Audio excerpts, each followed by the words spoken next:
Welcome back, guys, to the Beyond Condition podcast, the voice of bodybuilding, and welcome to our first female bodybuilding roundtable of 2026. And of course, guys, I'm very, very excited to introduce the two ladies that are sitting in front of me. But before that, please remember that these podcasts are for education and entertainment purposes only, because we're going to be talking about a range of subjects today, including female steroid use, mental health, and a lot of this is going to be personal anecdote across years of bodybuilding ourselves. Now, the intros. Our co-host Romana Scottson, who is an IFBB Pro Olympian in the women's bodybuilding division. Now, Romana is also Technically Olympian in WPD. well, yeah, but now you of course went up to women's Yeah, bodybuilding, and we have aspirations for you to, of course, qualify the for the Olympia again as a women's bodybuilder. we And shall we, see. yeah. We also, of course, can mention that you are part of eval blood analysis, and you're a general manager for them, and you are an analyst. I'm not an analyst. It's not an analyst. Yeah, I knew you were going to I do have that. to wind you I up. I write. I look at blood results and I write advice based on their information and their results.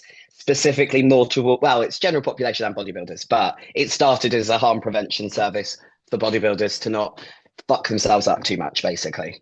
Yeah, and it's important for us to express that to any new listeners. Of course, that I'm going to intro our guest in a second, but having this education as well behind us is important for our mission. Now we are welcoming Hela, who is an IFBB Pro Olympian in the women's bodybuilding division, also, and you're a coach in the space, Hela, and I feel like, again, the commonality of our mission across the board is to offer a safe space in the female bodybuilding world. And we've had a little chat before jumping on and hitting record that it's almost like there's a crying out in this space for more open discussions of this nature with integrity, pride, honesty, and transparency. And that's so, so important. So, Hella, thank you for joining us all the way from Zanzibar. Thank you so much for the invite. I'm really happy to be on here today, and I think we're gonna have like awesome talk. Yeah, it's Looking forward to it. yeah, I mean, it's something that we've already had such a good reception on Instagram, and people getting involved with some questions we're going to answer as well. I And think definitely people want to see more women like really Yeah. discuss vital topics. yeah, And from a perspective that isn't disrespectful or degrading, that was sort of where it started for me, was listening to a lot of the male podcasts. The the side effect or the effects of female bodybuilding and what it can do to their perception of our femininity, and how that was almost used as a joke or it was a laughing point, and it was very Hmm. disrespectful. It's like, we know that gonads obviously shrink through anabolic usage, but we don't sit here joking about it. So why is it okay to sit here and laugh about clitoral enlargement and deepening voices? It's the same if. yeah, and Yeah, I just think it's disrespectful, and Exactly. I just try also on our podcast that we don't do the same. Yeah. Like, I mean, even though I think many times women are coached very poorly by men, I try and highlight what we women can bring to the table instead of like bashing males for what they do or do not understand. But I Yeah. hope that just we can bring across to more females that it really makes sense to be coached by a female because we understand. I mean, Yeah. especially us females who's been competing for a number of years. We've been on pads, we've been on different things, peptides, supplements, whatever we need to develop in this sport. We have done it. We did it. We're doing it, and that puts us in a position of like we know how different substances work on the female body, whereas a male would never know. Like, Right. never know. And the thing is also like, there's not a lot of research. Like all the research on, like, if we're talking about pets, it's made on males. So I mean, if you are a research male, in you can, general. if you're a male coach and you research pets for women, you won't find out much info on that. And also, it's very likely that the info is wrong because, Yeah. I mean, then it was maybe tested on like, untrained women, or how did it work on these test subjects, but real bodybuilders, professional bodybuilders, like, how do you use these things with maximum result while trying to minimize the side effects? And it's like, there's no male, like, yeah, he can gain experience by women, but also you really got to make sure that women really, get back to you. And I don't know how many women are so comfortable with their male coach that they can sit and talk to him about their libido or the enlargement of their clitoris or whatever, like period not coming or irregular. I mean, there are some things that are like female topics, like, are you more wet when you are with a partner or less wet on this substance? Is it normal? Also just to be confirmed. I've had women where I'm Yeah. like, I just want to know, like, is this normal? And I'd be like, Yeah. don't worry, I have experienced that too, like it will pass once you're done with the cycle. It's normal. Yeah. It's Yeah. normal in It this also world. shall pass. That'll show. Yeah. It's like I laugh because even though I'm coached by my partner, there's still topics that I'm just like, he'll have to probe me a little bit more on. And I think it makes it worse because he is my partner. It's like, Yeah. pillow talk about your bowel movements is not fun. It's Let's just be honest. so personal and not Yeah. really sexy sometimes. Yeah. Yeah. I feel like actually as well, even where you touched on there, the menstrual cycle, I feel like even that in itself, like we know what it feels like to have a menstrual cycle. And Or to sometimes, not have one when or you are meant to have one, and yeah, the rage when you yeah, just need to bleed when it's late.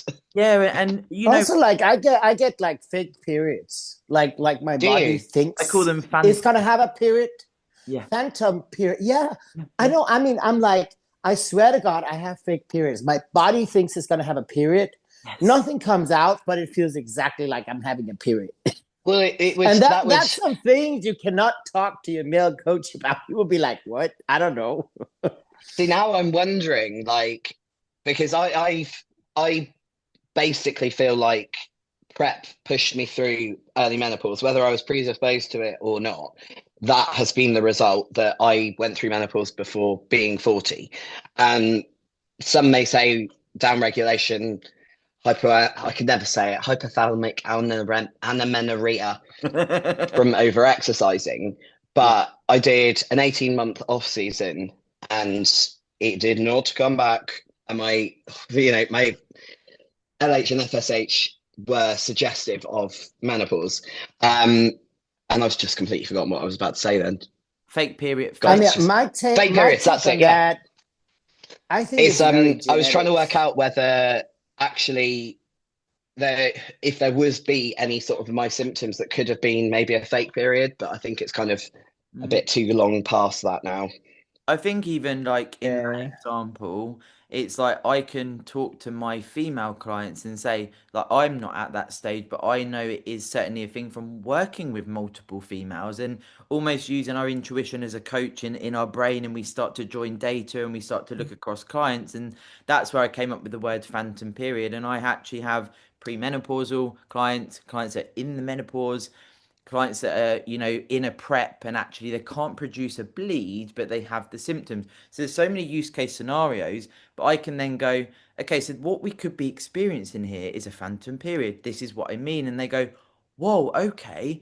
And it also builds that bond as a client and coaching pair because they feel safe. And I think that Yeah. can be missed sometimes, even the symptoms, right? So if you're heavy bleeds, pain, mood, whatever it is, sometimes it's hard to transfer that information to a male, right? Because they haven't been there. I think that's what you're trying to say, Hella, with certain things. It's like, Hmm. how do I'm you, trying to think back to my coaching experiences with my, because I've only ever had one female coach, and then I had two other male coaches before Dan took over. And I'm thinking back, I don't actually remember if either of the male coaches that I worked with ever asked me about my menstrual cycle yeah, at all. yeah, yeah. Right. I and it's just to that just to have occurred to me is baffling. Yeah, exactly what Hella's saying there. Yeah. It's maybe Yeah, the missed parts that and there's male coaches out there for sure, I'd imagine that are, educated. I've had some on the podcast, right, as guests that I would, trust that would be working well with females. But I also know a lot of horror stories. I'm sure you do, Hella, yeah, with, these types of things.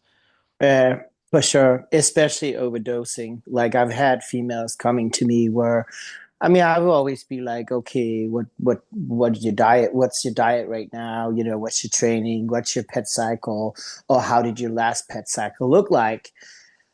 And sometimes I'm like yeah, appalled. yeah. I'm like, no way, you 1,000 milligrams of test. Are you serious? Like, what the fuck? Well, my coach told me, you know, uh, I'm also It's like, it's a women really need to really they need to educate themselves also. Don't just be a puppet and do whatever being told. And if somebody tells you like really outrageous milligrams, I think you should probably find another coach. You know, it's I, difficult I to want to find hear. a reference point though sometimes I feel. But so part of my role is I also take the blood samples and create the order form. So I'm taking down people's personal information, not only PD usage, but medications, brief medical history, that sort of thing. And they'll be sat there as a amateur figure athlete, not aspiring to go for a pro card qualification at that point. And they're telling me whatever they may be using, I don't know, pull out of the air. Oh yeah, I'm using 100 milligrams of Primo. And I'm just like, okay, so to put this into perspective, as a WPD Olympian, my dosage only ever went up to about 80. And Mhm. it's like you're sat there half the size on a significantly large dose. There can be that lack of kind of context of where is the ceiling for a female if you don't talk about the cycles or the dosages. And Mhm. also what are the, like you're saying there, the aspirations, like we know Yeah, guys, and I, risk versus reward. yeah, I had a guest on once that gave a lot of context for me, and this was early on with the podcast, and I really liked it because he said to me, Sarah, do you believe in the safer use model? And I was like, yeah, like, of course, that, a safer use model, that's going to be person dependent. And he said, so if you're going to the Olympia and you're being told you need a safer use model, are you sure that you believe in the safer use model? And it really, it was so good for me because it challenged my narrative, and I can sit here and own that I was like, whoa, I've been asked a question. Normally it's me asking the questions, but Yeah, it was super cool because actually, if we are pushing all the way to the Olympia, potentially there's going to be decisions that you guys would make that maybe I wouldn't because I haven't been to the Olympia. But if I was to pursue that and get to the Olympia, would I change my mind on the anabolics and the dosages that I would take? And I think that's important as well. Who are we, who is the person and what are the aspirations, if you know what I mean? I mean, I don't know about Mhm. you, Hela, but for me, like 2023, I was on prep for 11 months, and there was that conversation with Dan about, you know, we've qualified for the Olympia when the coach that I had been working with didn't think it was going to happen. So we picked a show based on just it was I wanted to go to Toronto, I wanted to go to Spain. I had no kind of idea that I would even make top 10, let alone for the first show come second and then win the next show and go to the Olympia. So suddenly what was meant to be 6 months prep turned into 11. And there's that sit down of, right, so we did have a break off cycle, but it wasn't as long as Dan would have liked. Normally his sort of thumbprint is double the time off that you had on. We didn't have the time for that. And it was like, well, it's the Mhm. Olympia. So we're hardly going to roll into it completely off cycle because it's the Olympia. Yeah. Yeah. So it was that real kind of sit there and kind of, do I want to expose myself to this duration of cycle? Well, it's the Mm, Olympia, so yes, I'm happy to accept the risks. And luckily, there wasn't anything that was completely messed up other than just recovery from the fatigue of prep itself, which of right. course antibiotics play a part in, but it wasn't health wise. It was more the fatigue, physical and mental. Mm. Yeah. I mean, everyone individually has to always like ask yourself some questions, right? Like how far you're willing to push it, and also like how far does it make sense health wise. I always say there's also a life after bodybuilding, you know. Yeah, And I've said sometimes, you know, like I mean, I'll say it's definitely good to have a coach that you can talk to. I mean, now you're lucky. It's like it's yeah, your man, so you can yeah. have conversations. But I remember actually that was in 2019 where I actually won the Tampa Pro and the Rising Phoenix. I was with Shelby Starnes at the time, and I mean he's known for being pretty extreme, but for me he was actually pretty good. Oh, We could always talk about things, and he wanted me on Mastron, and Mastron has always been really bad for my hair. okay. It's Really. DHT derived, so it's Yeah. just made my hair fall off like massively. So I said to him, "Listen, I mean, I do wanna win and all, but it's like, is it possible we can do it without Mastron?" Because I shared my concerns with him, and I said, "I'd really rather not use it." Yeah. And I said, no problem, you know. He was like, we can use a bit of Tren. And for me, I had used Tren before and it didn't cause that hair loss for me. Okay. And now for me, I was okay with it. Some people don't do well with it. Some people do well with it. I never had a problem with it in I've smaller amounts. Yeah. I've never used Tren. I used Masteron for the first time in off season 2024, and then for prep this year, and then off season cycle. And I find Masteron for me, I actually really like it. Right. It like joint wise, I feel really good. Mood wise, I feel really regulated. I find I get a little bit of a spike in anxiety from MPP. And if we have Masteron, but the look I get from MPP, Well, also, you don't need much of an estrogen blocker if you use Mastron. well, I don't produce any of my own. It's only aromatizing from my TRT Yeah, basically. right. But yeah, Yeah. so if anything, the little bit of circulatory estrogen that is blocked because Masteron acting like a SARM does it's a Exactly. bit joint protective for me at the end of prep.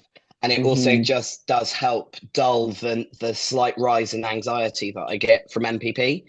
But I was going to Right. actually ask you because my risk kind of limit, my ceiling is if I was to start losing my hair, and I was going to ask you what was your sort of line be, and is that the sort of top of it, or is there anything lower down that you'd be like, no, this is too much? Like I can cope with if my voice deepens a little bit more on cycle. I'm not bothered about thickening hair. I'm blonde fair naturally anyway.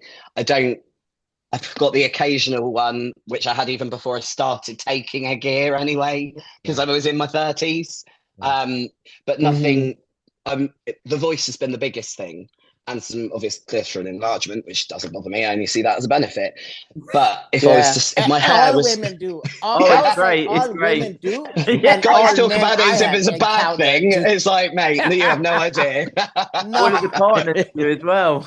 And And it's easier for them to find. So quit your moaning, mate. I have never had a man complain. On the contrary. Yeah. It is this it when I first spoke about clit enlargement on a podcast, I did like a mini one on my own. So I'm just talking about, and my dosages and things like that. I didn't really share it too in depth, but I was just like, I've utilized Masteron, much like, Mana just shared there. And I just spoke about my experience and I said, for me, I'm gonna address the elephant in the room, guys. Clit enlargement. And I was just like, do you know what? I actually feel so comfortable with my listeners and what I can explore. And actually, I had a few people reach out and say, my partner loves it. And I'm like, well, it's more sensitive. It feels, you get heightened orgasms. Like these are the types of things like you were saying earlier, Hella, that it's like these are the types of things we can actually have a little bit of a laugh about, guys. Like for sure, It, virilization, side effects, we do have to, have that education if behind us, but it's still fun as well. if you think about it, right, if there was a steroid out there that one of the effects was that the penis got bigger, men would be all over it like a rash.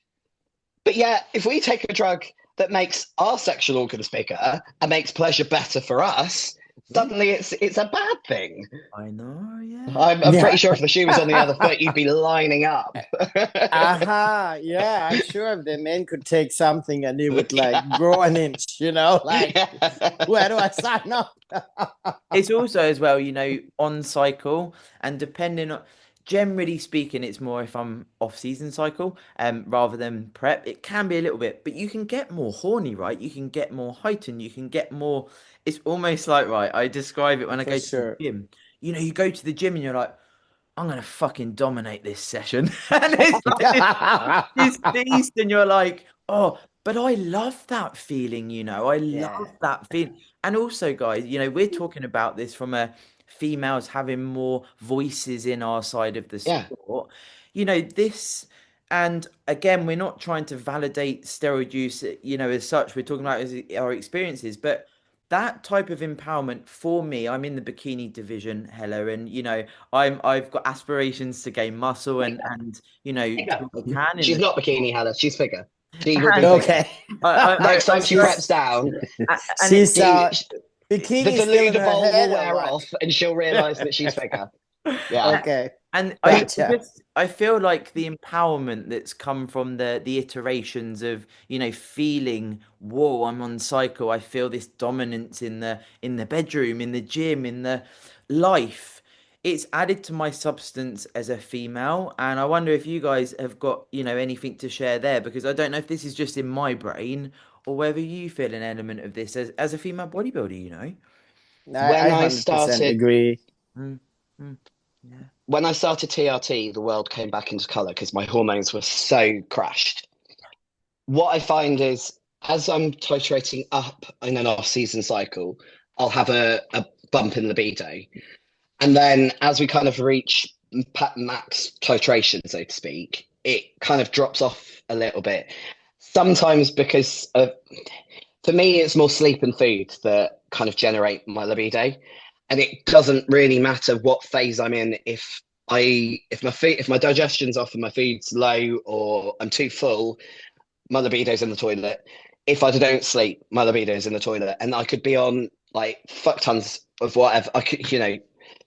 I still wouldn't be in the mood because those are the factors that kind of add to my libido more than gear does. But Yeah. like I say, I do get that little kind of ooh as we're titrating up onto a cycle, and then it just kind of plateaus. But Mm, it's mainly time and sleep. yeah. Yeah, Hella, you yeah. agree with like this sort of, I don't know, the empowerment we can gain. I mean, I think I'm more like you. Like I'm always ready. Like if I'm on something, like I have also this um almost like sometimes like a hunter. Like sort of like I won't say hunting dick, but maybe. I mean, it's just like you're really like Ooh. you're just kind of you're just kind of on like it's like I think it's like with the testosterone, the aggression, like you're on no matter what. If it's like in the gym, just like getting after the weights, just getting after that set, pushing yourself to failure, or if it's like that sexual energy that's just there all the time. I would say like on diet, I just have like lower energy, obviously, because I'm worn out from cardio training and Yeah. low carbs. But I'm always like, I remember when I was in a relationship and I was on prep, I was just like, you know, babe, I want it, but can you just do the work? I'm the same. I've just I actually, was as you've just been tired, talking, but I think it's actually for me. It's more. Sarah knows this very well. I am awful overthinker, ruminator, like all of that. And if my mind is busy, that is actually the biggest impact to my libido. And off Yeah, I season can or get prep, that. it's like if I can't Hmm. switch off and be present, then it just completely kills my libido because I know I'm just going to be overthinking everything in the background. And then there's also when I'm in prep and I'm getting down to kind of, you know, 4 weeks out weight and Dan's still 290 pounds. It's yeah. It's exploration. I Well, feel he like, starts going, I'm just bashing bone, it hurts. yeah, And I'm going, you're just bashing bone, it it hurts. hurts. As well, guys, like what I think, when I think back to the first time I started to explore, will I go down the assisted route? I was natural for many, many years. And, I had a couple of different consultations and things to talk through things. And I feel like without discussions like what we're having here, I mean, to be honest, I was shit scared. Even the thought of injecting, I was like, whoa, this is serious. Like, what's this gonna be? Now, when you experience things like what we're talking about, having done multiple cycles ourselves, etc., imagine if you don't have these conversations available on things like podcasts, and actually maybe you don't have any friends in the bodybuilding space. It could be quite Yeah. scary. Like, what we're experiencing this, like, oh, would you be like, is that a cycle? Is that my prep? Is that my off season? Is something wrong? You know what I mean? It's quite difficult to pinpoint. No, it can be intimidating. I mean, I've had clients that I had one actually recently. I have always in my check-ins that I have one question like, how did the week go, like mentally, Yeah. right? And then others about sleep or blah blah blah, Yeah. whatever deviations. But she was always like, yeah, I had a great week. So I thought everything was going great. And then suddenly, like out of the blue, I get like a voice message, just I'm freaking out. I don't know if this is the right thing for me with these pets and stuff, and I'm overthinking. And this has really been going on for a while, and I was kind of like, whoa, because it caught me off guard, Yeah. because Yeah. I have this question, and I felt like we had a good dialogue. And I guess she was just kind of like shy to Mm. open up. Like some of us women, we are used to, she's also a single There's mother, there's another side to handles it. everything herself, this superwoman that's supposed to, handle your own problems. And Can I add in from a slight other perspective of it is from my experience of my I've got PTSD from the ambulance service, and one of the main issues I had working with an external coach was it wasn't that I didn't want to tell them, it wasn't that I didn't feel I could tell them, it was I didn't know how to. I literally didn't know how mm, to put into words how I was feeling. So I was saying things like my sleep shit. Um, I'm off work with stress and anxiety, and that was kind of the limit of it. And then it was Dan that would do because I couldn't eat high. If he gave me a high day on a bad anxiety day, I wouldn't be able to eat it. So that was where Dan mm, had to come in and kind of go, no, today's not the day for a high day. We need to do this. We need to do that. He's feeling this. She's feeling that. She's looking watery because she's had 4 hours sleep. I think she needs a rest day today because I literally I could barely communicate to him at times, let alone a mm. coach at the other end of WhatsApp. So I think that plays a part into it sometimes as well. And then you put PEDs on top of that and the neurotoxicity that can occur with that. And it's just even more of a clusterfuck of I don't know how to describe how I'm feeling, but my head's about to fall off. Yeah, I think that was her case. Yeah. She was just like really overthinking it, and maybe didn't really know, like, is it just me? Is it silly? Should I say something? And I think actually for her, and I think maybe for many women, it's like really what other people say, because Mm. she had people start saying, what's wrong with your voice? Do you have a cold? And to say it like honestly, with PEDs, there are side effects, and it's something everyone individually has to decide for themselves. Of course, we're trying to minimize it, but one of the first side effects is the voice, and you don't even have to take that much. And she was just starting like, it wasn't like it goes from like, to or you know what I mean? It's like it comes gradually, like you You feel don't like notice.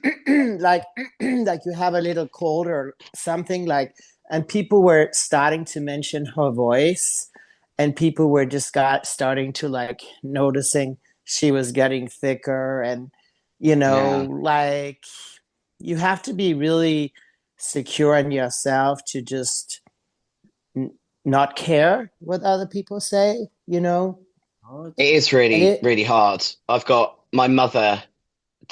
She's told me women with muscle are disgusting to my face. She can't support it and she doesn't agree with it. And it's very hard to, like, she'll ask me about my voice. She's kind of stopped now because my voice actually went from Anavar, not rather than an injectable, just being left on Anavar for too long. But it was also around the time COVID kicked off. So we were all I was sat in an ambulance for 12 hours having to wear a mask, which made you go anyway. So I didn't make the association or the correlation, because it was like, well, have I got a scratchy throat because I'm actually getting ill because I'm working on an ambulance for the sick people? Have I got a scratchy throat because I'm sat wearing a mask for 12 hours a day? I didn't join the dots, and then it was too late. That, and I also think perhaps some of the Anavar wasn't genuine Anavar.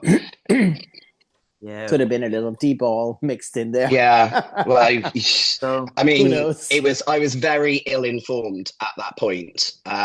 Nobody's fault. Just naive. I tripped and fell into bodybuilding. Didn't really consider much about anabolics other than my coach said, right, we're going to start you on a cycle of Anavar, and I was like, okay. Yeah, very, very. Yeah. My rationale was I was 35 at the time, 36. I didn't want children, so my risk acceptance, the penny didn't drop that it could do this to my voice. And maybe if I'd known that, I would have made slightly different decisions, but I can't live with the regret of that. It is what it is now. Getting called sir on the phone is irritating, but it's not the end of the world. I think again. I think we all experience that.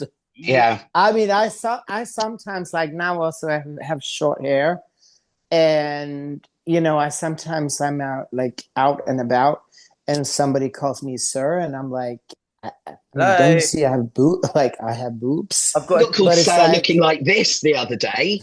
It's like, sir. And I'm not being funny, but we all know the other effects of androgens is obviously your nipples are permanently just there. So it's like I'm stood there in a vest top with my hair down and makeup on, and he's going, sir. I'm like, okay. I think you need to get your eyes tested, mate.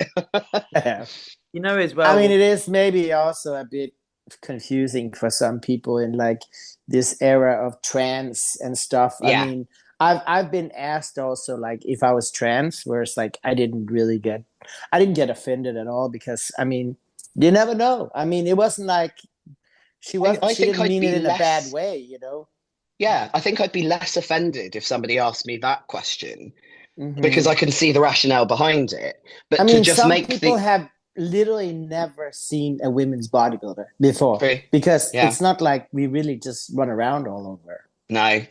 But then I think I'm lulled into a false sense of security because I walk around with Dan everywhere. Yeah. So it's kind of normal, like, and it's like you don't feel very big, probably. No, I feel tiny all the time. Romana thinks she's a size 8. She thinks she's a size 8, Hela, and she's not a size 8. It's not like a body dysmorphia thing. I know I'm big. I just forget, and then off season happens and I start bumping into things because I misjudge my width. Like, my proprioception is terrible. I mean, honestly, I can relate that, because sometimes when I buy clothes, I will be like, sort of like, holding it up, where I'm like, oh yeah, I'll fit this. And I'm like too lazy to like actually put it on now and fit it. I'm just like, okay, I'm gonna grab these t-shirts. I come home and I'm kind of like, how the fuck? Like, I mean, I don't like I felt like they looked so big, and then I look at my other t-shirts and I hold them up like this, and I'm like, dude, my t-shirt really that big? And I'm holding up that other t-shirt that I thought would fit, and I'm like how, you know?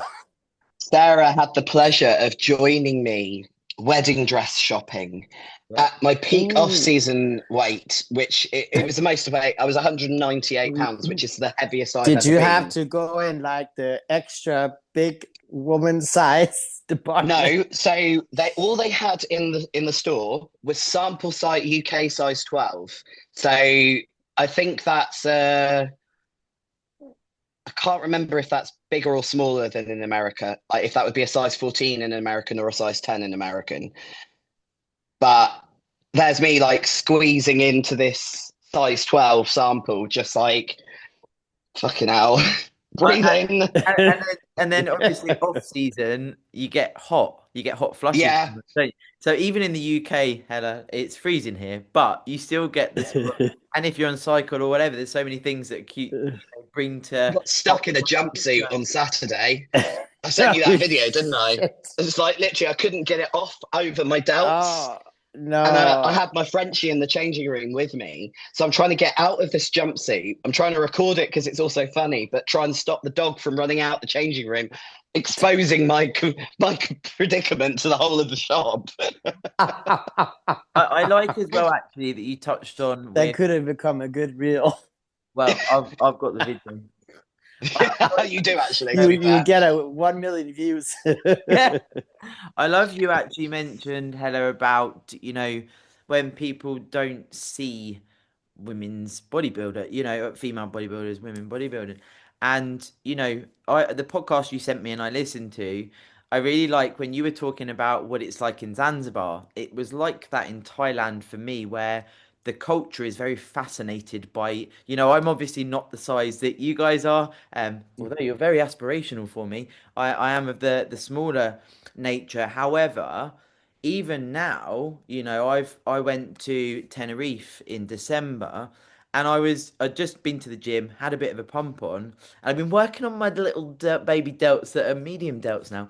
And I was in there, the hairdressers with Matt or barbers, and the guy went, "Lady with muscle," and I was like, "Oh," and he was so complimentary and so empowering about it, and it feels like it's the same experience where you're living now, Hela. And I loved that in Thailand. It's really nice, the culture. It's strange, like that some countries are so different. Like it's really strange. Like also, I've been in Turkey. They love I was muscles literally in about Turkey. to say Turkey. Yeah, they Turkey, love it. they love it. Like, yeah, they're like, oh, they all want to like feel your strength, and they all go like this, and they're like, come, and they want to like talk to you, and it doesn't feel sexualized. No, it's just like, I mean, they just love it. I mean, the same also here in Zanzibar. Like, I haven't felt uncomfortable even once. I haven't felt once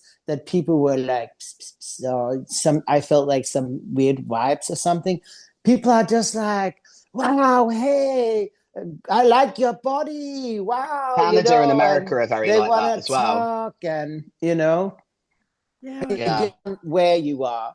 I think what can you say? There are like fit cities in America. Like I felt like when I was living in Venice Beach, everybody really loved it. I got so many good, like great encounters with people. But then if you go to other states where bodybuilding is not common at all, I did feel that people were like sort of staring and sort of like got a little like weird, like I could see their faces was kind of like, so it's a little bit where you go. But to be fair, actually, Chicago, we got a lot of sideways looks when we went and did the touristy stuff. But Atlanta was like completely different experience. Really great. But it's weird, those like southern countries, like Southern European or Or like here in Africa, that people just really they love bodybuilding.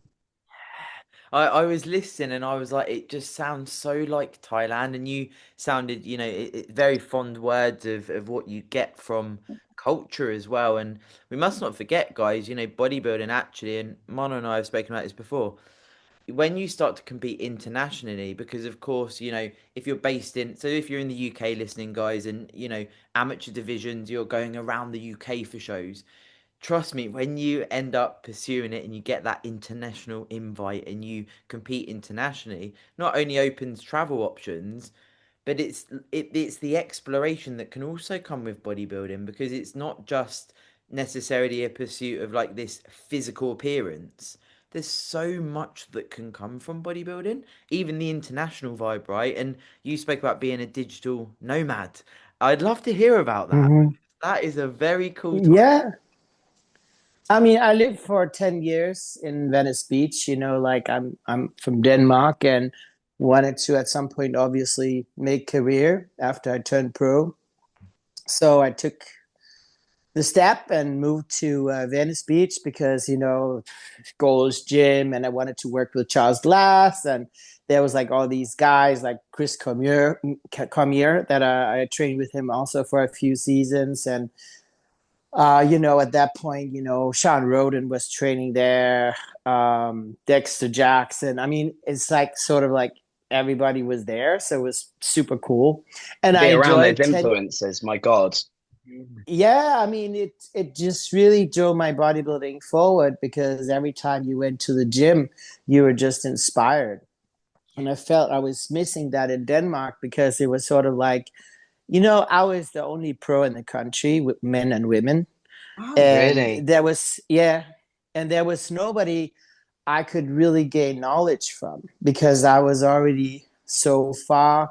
I was already working with American coaches at that time. I always like seeked like out, like I would go to the FIBA in Germany, and Milo Sasha was there 1 year and I booked some training with him.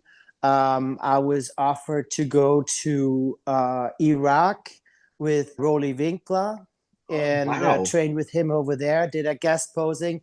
I'm the only female who ever guest posed in Iraq. I was going to say that. So like I that's just boggled my brain. I had to have bodyguards. People were I can so imagine. crazy. Now also it's a Muslim country and women running around in skimpy outfits and stuff is not That's what I was regular like. there. Did you need the bodyguards because of the cultural side of things, or because of the popularity of Because you of the being? popularity. I mean, That's amazing. You see how Hardy had Yeah. fans, Yeah. his fans are crazy. And But to it's have like that from the it's Muslim the country same. towards the women is amazing. It's just they love bodybuilding over there. And it's like, I remember like I couldn't go anywhere without bodyguards. So basically, we were sitting on the first row. I was sitting with Rolly Winkler, and there was one other guy also guest posing. Now I'm like, the name slipped my head. He's not a pro, like he's retired now.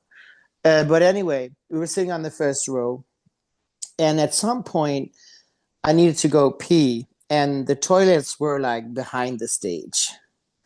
And there was this big space, like it was pretty far to walk, but it was just a big empty space and there was nobody really back there.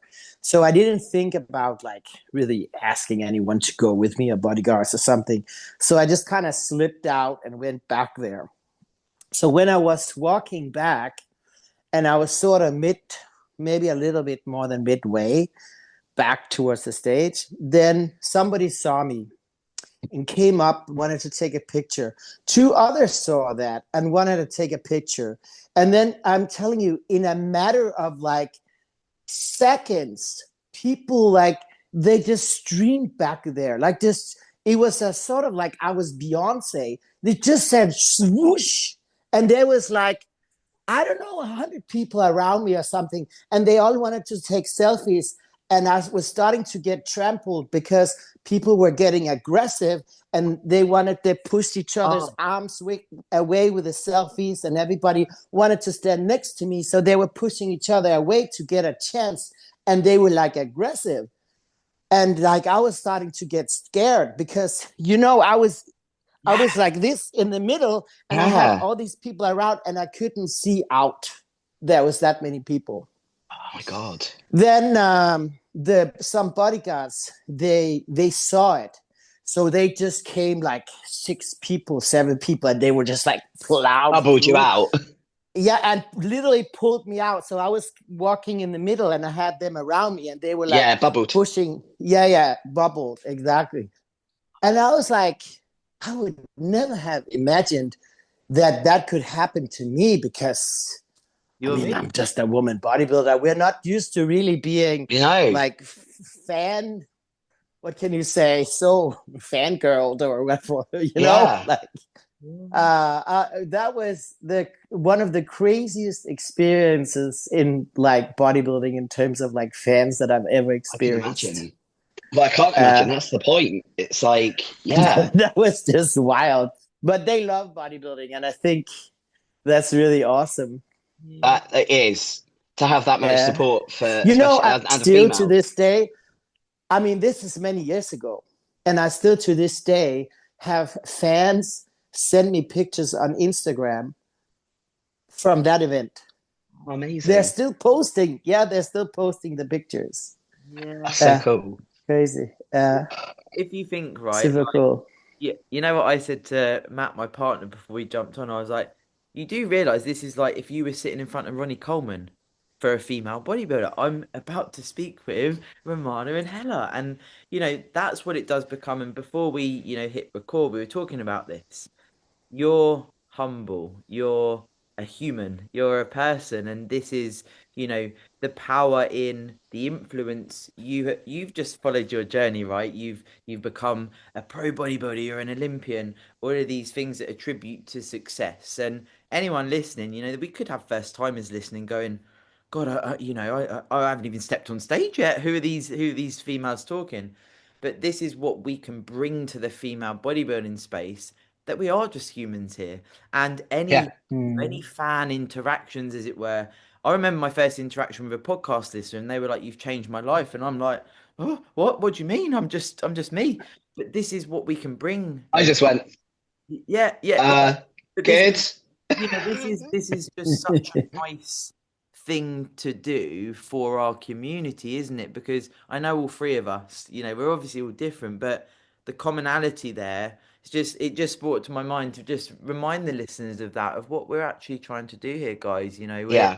We are just human. I think there's like a great power in having courage to go for your dreams, like embracing your life. Like something like bodybuilding, it's not a common job. It's not something, it's not even a common body, and it's like all of us have experienced adversity.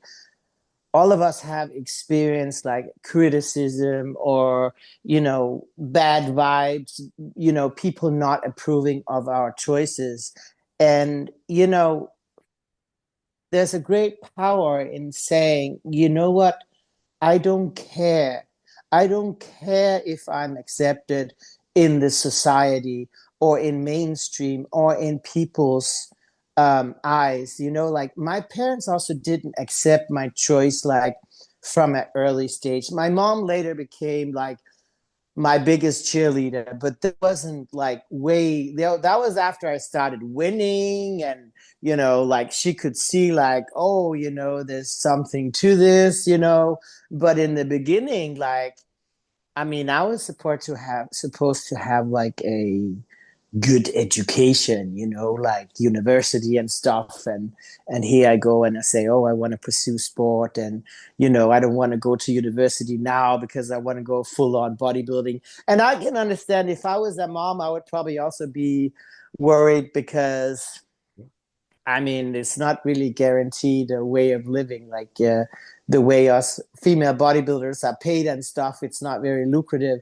But you know what? It's given me a lot of happy years. I wouldn't have been the person that I am today or had the life that I've had today. Not to say I wouldn't have had a good life otherwise, but you know, after everything, like I can say now I've been working out for 35 years and I haven't regretted anything, you know, even though, you know, my voice is a little deeper, I have a bigger clit, what else? I got a little stubbles here, you know, I'm doing laser now, you know, I, it's minor things to like compared to what I've gained because you know, It's from the minute I discovered bodybuilding, I was just like mesmerized. I was like, it's amazing, not just the way the body looks, but I felt like the strength these women must have mentally to like do something that's not like accepted by society. It's not the female bodybuilding. We should be soft and round and small and weak. You know, I remember in movies even, I got irritated when women were portrayed weak. You know, have you yeah. noticed like always like in movies, women always have to fall. They always fall. Like every time they're gonna run away, they fall. I'm like, why do they have to fall? And then the perpetrator comes and you know, I just want the woman to be strong and get up and like give him like one, you know, like defend herself, you know. And I was always like, I wanted to be able to be strong. I wanted to be able to stand up for myself, defend myself, be a strong, empowered woman. And so there's so much to it than just saying, oh, I want a pair of big delts, you know? It's like It's also psychologically. I started working in the ambulance service in 2005, the day after my 19th birthday. And at the time, it was a very male dominated profession. And I'd have, you know, guys saying to me, and these are guys nearing retirement, would say things like, "Oh, you're just a little girl. Do you not want me to carry that?" And I'm like, "Mate, you might pop a hip. Like, what? Just because I'm a woman, you're automatically stronger." And even now, it's still this guy, like taxi drivers when we were anywhere. Oh, let me put that in the boot for you, and I'm like, okay, all right. But it was just such. It was a very. I had to justify my existence as a female within that profession because it was the kind of rite of passage was you maybe were in the police, you maybe were in the army or some sort of military, and you retired from those professions because the retirement age was quite young. And then you could carry on and go into a different, still kind of a uniformed, regimented service, because the ambulance service was very, you know, it by the book. You turned up on time, you were presented at a certain point, you'd get.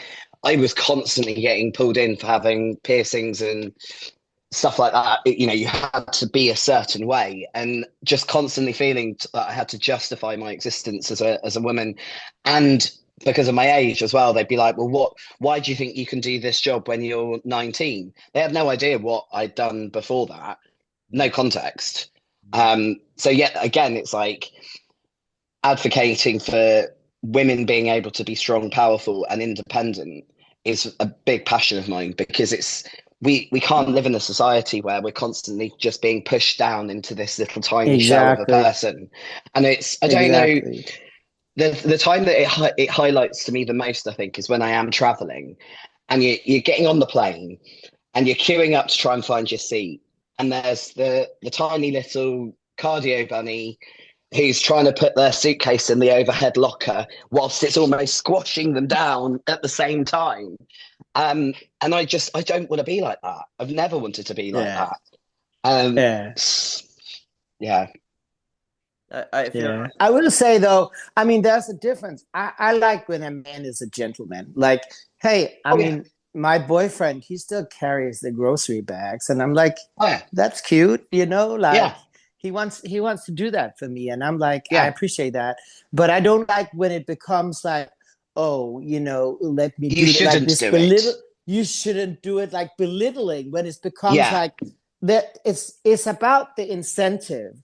Is yeah, the yeah, incentive to be like, oh, you know, I want to do this for you because I love you, or you're amazing, or I just want to do that Yeah. for you. Yeah. Or That's it's like chivalry is different. you can't do it, or you shouldn't do it, or are you sure you can do that? This kind of patronizing, It's what the I difference mean? between chivalry and misogyny. Chivalry, Yeah, different. exactly. Misogyny can fuck off. Yeah. Like, Yeah, yeah. I feel like as well, there's a joy in if you can find a partner that, like, what guy wouldn't respect a female that pursues bodybuilding, that pours things into each and every day to build a physique, to build a mindset, what you've just mentioned there, to own that pursuit, to be an independent woman. What guy, unless there's something in them, wouldn't find that hot as fuck, right? Like, surely a female bodybuilder being your other half, right? And, if there is conflict and, you've got to deal with that, anyone listening that is, because I know many, many females that have partners that feel a certain way about this. So whether it's jealousy, whether it feels like you're bigger than them, or you do more than them, or da da da da da, it's quite hard because it's individual related, right? So there's many listeners and everyone's in a different, unique scenario. However, elements of this, that reminder to what you're doing here, guys, like this, you don't just gain muscle, right? Like, even if you are on gear, it doesn't just happen. It's not a magic you pill. can't sit on the sofa and suddenly grow dads. Yeah, so let's remember the work ethic, right? We're sitting here, the three of us. We've got people that are going to be listening. This is a reminder, guys. Like, we're fucking running this shit, right? Like, we are, and we need to empower ourselves at points. And I say need to, and I don't want a blanket term, but it has to come from within at some point, right? Like, there needs to be a level of self-belief here, you know? 100%. I had an ex-partner say to me once, and this was back when I was CrossFitting. So I guess in a way he was kind of right. He said, I don't know why you keep bothering with this training malarkey. It's not like you're going to get anywhere with it anyway. Thanks, And bro. I mean, he was kind of right. I didn't get anywhere with CrossFit. but What would make but you say that to a partner, right? Like, let's actually. It's just so evil, like, even no matter what, you can't say when you're doing sports, no matter what it is, that you're not getting anywhere. Because yeah, even just seeing for a health perspective, you could have sitting at home on the sofa eating chips, like, of course you're getting somewhere, like, yeah. if you take him and say, I don't know, maybe he wasn't doing shit, and you take you, like, how do you think each of y'all are gonna be when you're 70, 75, 80 years old? Like, that's something I'm thinking about as I'm getting older. I'm thinking, I'm like slowly phasing out from competition. I had a long career. I'm doing more coaching now. I don't know if I'm going to get back on stage. I've had a series of injuries and stuff, and I really don't want to be one of those that decline. So, but that's another talk. But I'm starting to think more about longevity and be like, I want to be mobile when I'm like 70, 80, 90 years old. Like, I want to have a long life. Now I You also want to found be able a to, young boyfriend, so I want to be able to Hey! be mobile. and you think, what, the big thing about resistance training, regardless of how far you choose to take it or not, for Wait there. females, the benefit of resistance training, the bone density and the prevention of osteoporosis, like, as a female or as an older person with osteoporosis, you fall, you break a hip. Your quality of life, Absolutely. if you're over Yeah. 70 and that happens and you're stuck on the floor and you can't move, you can end up with rhabdomyolysis, just like you can end up with it from overtraining. You can get it from laying stationary. You basically compress the tissue and then release the toxins into the body. I Your mean, muscle you of necrosis. anyone know, you've probably seen many older people you had to scrape off the floor. Yeah, there's one in my And head that it's I'm thinking just, about that have been there for about 4 days. He was kind yeah, of I mean, it's merged been with a the lot. carpet. Mm, mm. Uh, It's just, and it's been But a lot up on social media lately that the stronger legs you have, the longer you're going to live. Because if you're weak on your legs, that's when it yeah, happens. You fall, you break your hip, you break this and that. It's like, Yeah. my yeah. my dad is 75 and he's got Parkinson's, and he was always very active. Took me to the gym when I was 14. When I was that old enough, we'd go to the gym together. And I swear, his years of resistance training, he falls over all the time. Like New Year's Eve last year, as in 2024 going into 2025, we both fell over at the same time. He bounced back up like a rubber band while I had to wait for Dan to come and help me back up. You're And I like, sprained my ankle. I managed to inwardly rotate and sprain my ankle, which is quite rare. Oh, And I shit. was still bugged by that. Even today, to be fair, I got off from getting my eyelashes done and I was like, oh, my ankle hurts a little bit again. And yeah, he's just like, oh yeah, I do that all the time, fall over all the time. But he's never touched wood, any bit of wood I can find. He's never broken anything from a fall. And I yeah. swear it's down to he was a farmer and he did a lot of resistance training. There's more to it. Hmm. So much more to it. And this is Yeah. I mean, I'm definitely going to work out like forever, Yeah. like He never is going to stop. he is a 75-year old with quite advanced Parkinson's and a pacemaker, but his quality of life, he went skiing 2, 3 years ago. Like Nice. post hip replacement, he went skiing. It's amazing how well he's doing despite the advancedness of his disease. And Mm. I credit it all to the fact that he had such an active lifestyle. And he's still like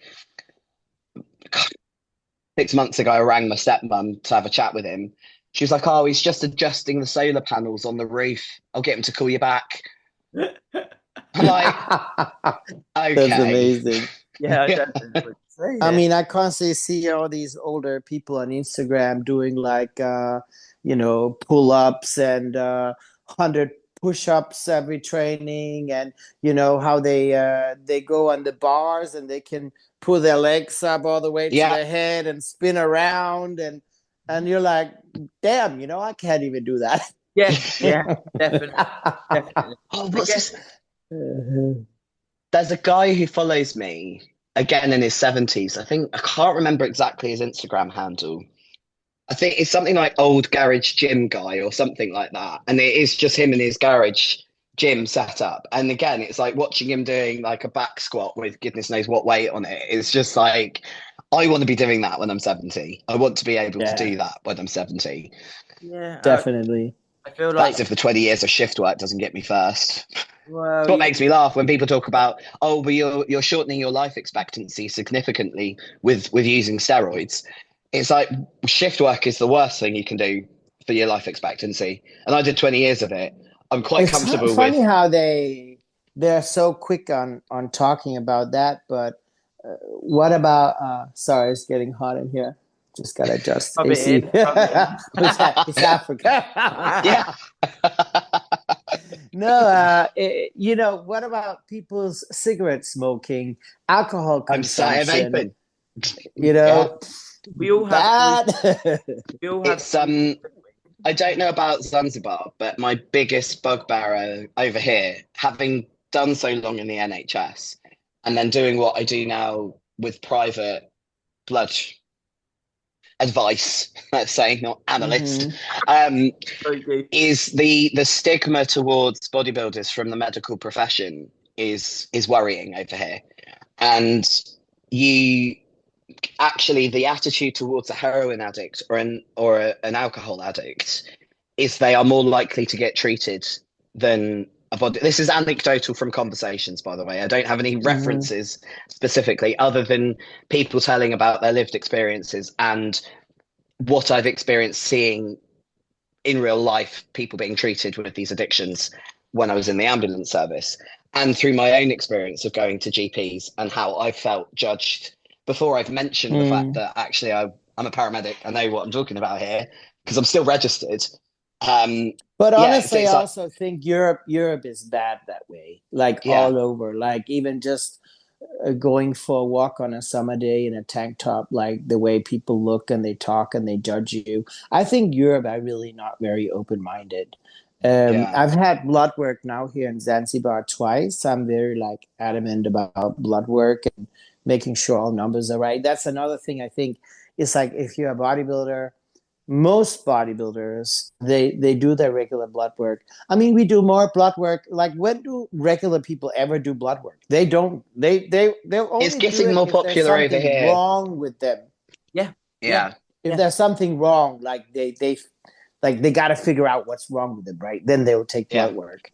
But yeah, I mean, but I've you had blood work now here twice, and yeah, of course, my testosterone was high, my HDL was a little low, because I'm on cycle right now, and it's like the doctor didn't say anything. He was just like, I'm like, I was honest with him. I said, yeah, I'll take some testosterone, and he was like, yeah, okay, well, it's normal, That's what you'd yeah. expect. I mean, And it's like, depending on big deal. your age as well. If you're postmenopausal, you'll naturally have a higher level of LDL anyway, because Mm-hmm. you're not producing the same amount of hormones that you used to before you went through the menopause. Right. I feel like the open platform that you've just described there, Hella, with getting bloods done, being able to be honest, and then actually the path of least resistance to actually feel like you want to get bloods done without judgment. I had this in Thailand. Uh, So when I had knee surgery in Thailand, emergency surgery, didn't expect it anyway. Long story short, a life-changing experience for sure. But I said to them I'd like to use peptides for the surgery recovery and to utilize that. I explained that I was on growth hormone already before the surgery and I would continue that and I wanted to use peptides. And they were like, yes, yes, no problem. And they were talking me through it. And they were actually like, no problem. That's probably why your recovery is enhanced compared to the average person that has the same surgery you've had. And it was an open dialogue. They ran bloods. I had to pay for them because we were obviously from the UK over there, but there was no, it didn't feel like I was being judged or I had to hide things. And I think that's what we can come across in maybe the UK or Europe, where it's like, it's where's the safe space to actually feel confident mm. to get the testing, particularly if you maybe have a job that actually you can't really talk about being assisted, so maybe people are pigeonholed there as well sometimes. No, for Yeah. sure. I mean, I have several clients that are like, I can't really talk to my doctor about this. And, like I have one client where we kind of sort of have to time it, where it's like, he's doing regular blood work because his cholesterol is too high. So his doctor will call him in as every 3 months. Mhm. So we have to try and time a cycle and then Mm. sort of make sure that he normalizes again so he can go to his blood work and not his testosterone is too high. And I think it's a shame that like some people they just feel like they can't talk to their doctor because they will shame them. They will Mm. be, like upset, they will scold them, and they just feel like they don't want to be, put themselves in that situation. Yeah, yeah, I think that's part of the thing with a lot of the bodybuilding side of thing. I think because we're in the space, we think this is pretty normal, right? Like we've spoken about this before, Mark, where it's like Yeah, this is. I mean, we're normal guys. we're just like, yeah, It's everyone it else that's is what it weird. is. So then, It is what it is. yeah, and we of course we're sitting here with education and our own risk reward, our own levels of where we want to go, etc., and understanding in this space. But we sometimes forget that we're the almost the abnormal. We're the people Yeah. that are doing things that the rest of society aren't. Again, that can sometimes be a bit conflicting because you're like surrounded by bodybuilders on Instagram and stuff, and then you don't really deal with other stuff, and then it's like people don't like conflict ordinarily in life, right? You're not gonna generally speaking, unless you're a narcissist, go out and look for conflict.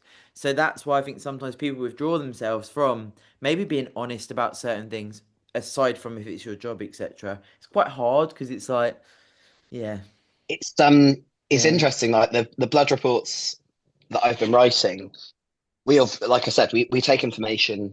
And we ask standard questions. Are you hydrated? Have you eaten? When did you last train? Any recreational drugs? No judgment, but it can affect hormones. Any alcohol? Again, no judgment, can affect hormones. Can affect the liver enzymes. Blah blah blah blah. PED usage. Any auxiliaries? Supplements? that sort of, any medical conditions, any medications.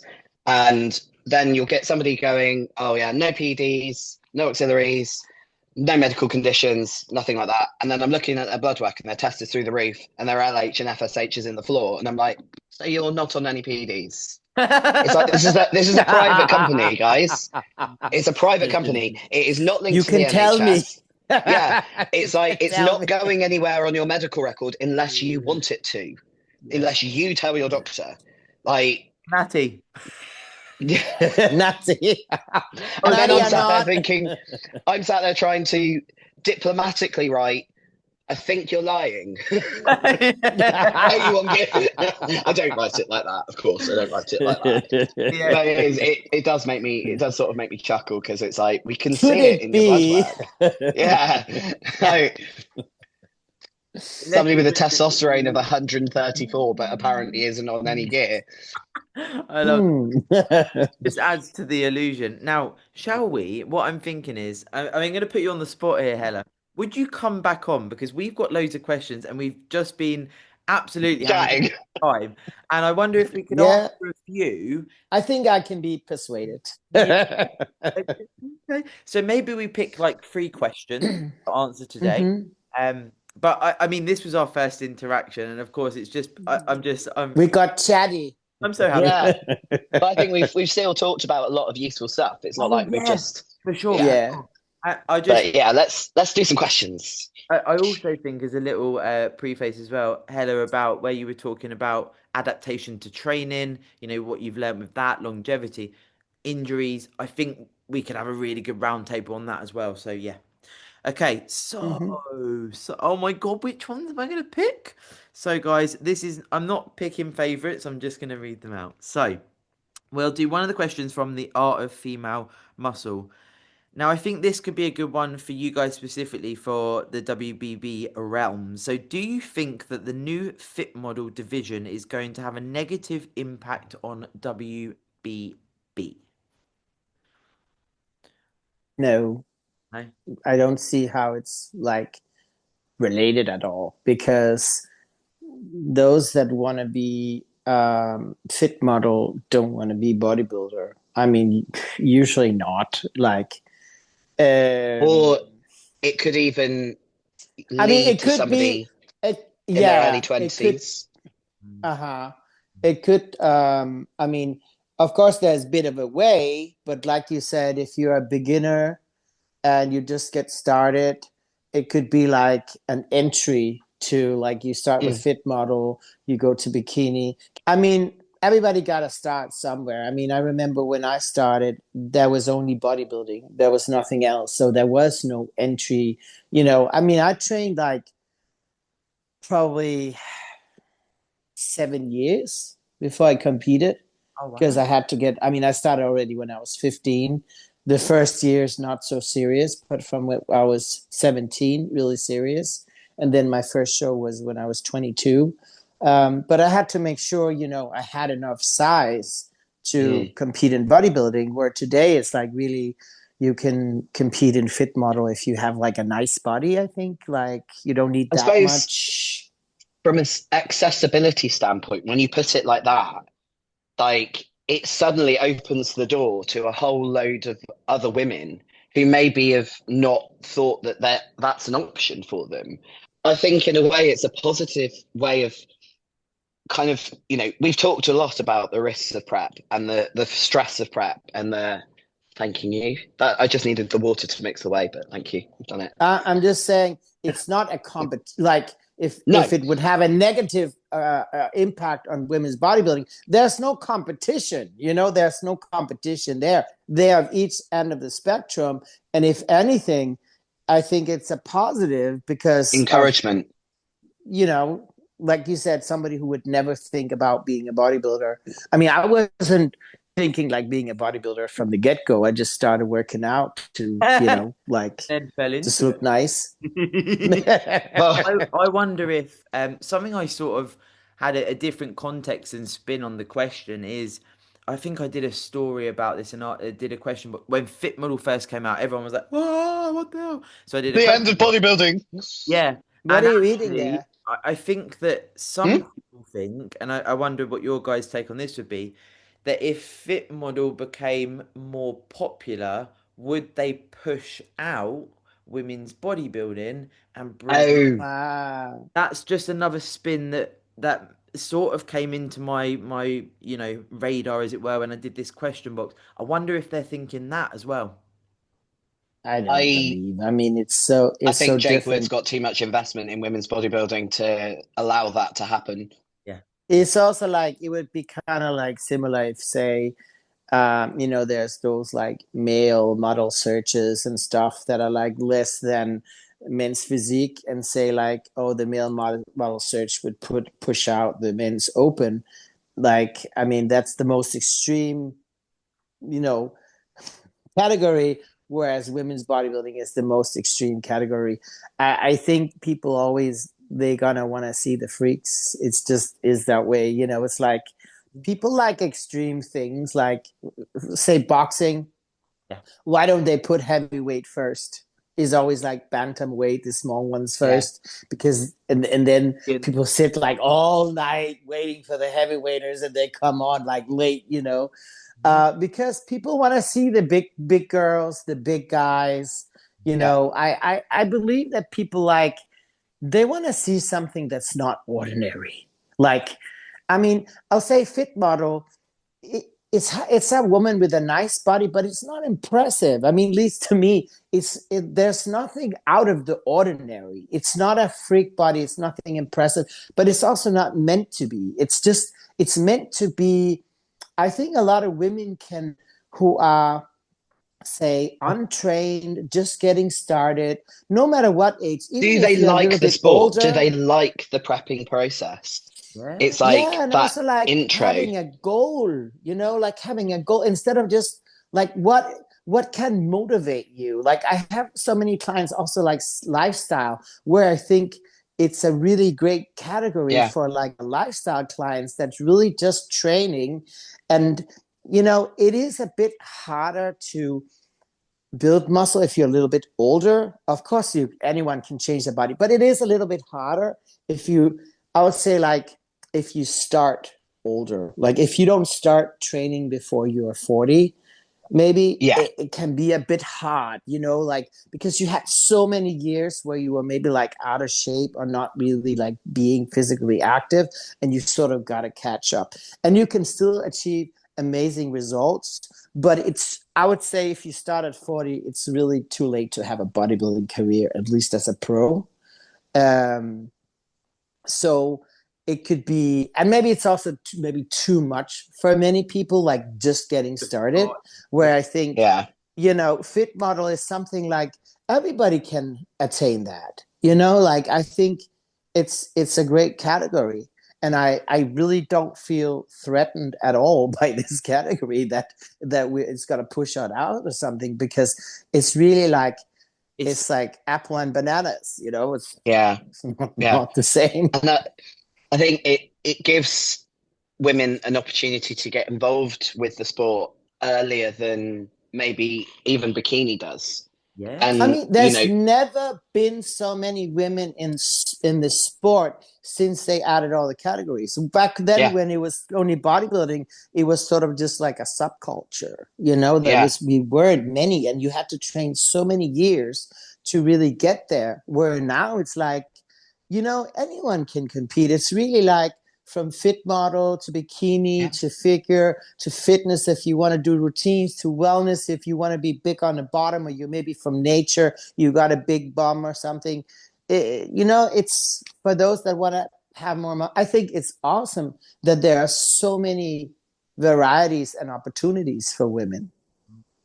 what sort of pops into my head as we've been talking, it's like for me, even before I started bodybuilding and I was crossfitting, my physique still wasn't suited to fit model.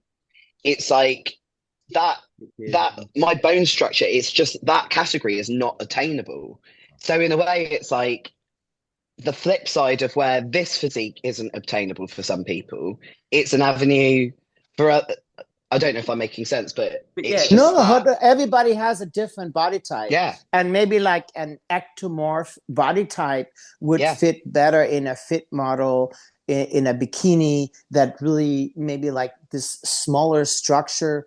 It is required. Like if you have a really small, petite, like, small rib cage, tiny joints, that yeah, little waist, like yeah, bikini or fit model is really for you.